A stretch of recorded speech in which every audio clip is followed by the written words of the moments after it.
Hi friends, ఈ recipe కోసము పచ్చిమిర్చి 100 గ్రామ్స్, కొత్తిమీర పుదీనా హాఫ్ కట్ట, టొమాటోలు 5, సొరకాయ ముక్క పావు కేజీ తీసుకొని ముందుగా పచ్చిమిర్చి కొత్తిమీర పుదీనాని ఫ్రై చేసేసుకుంటున్నాను. ఆయిల్ ఒక 5 స్పూన్స్ దాకా వేసాను చిన్న స్పూన్తో. తర్వాత టొమాటో సొరకాయ అవి కూడా నీట్గా ఫ్రై చేసుకుంటున్నాను. దాంతోపాటు చింతపండు కూడా చిన్న నిమ్మకాయ సైజ్ అంత చింతపండు కూడా వేసి చక్కగా ఫ్రై చేసేసుకుంటున్నాను.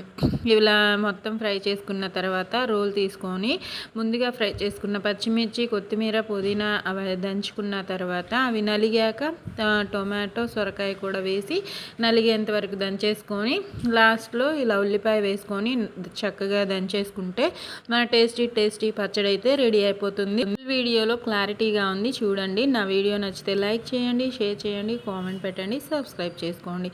ప్రాసెస్ ఇంగ్రీడియంట్స్ క్లియర్గా ఉన్నాయి. ఆరోగ్యంగా తినండి, సంతోషంగా ఉండండి.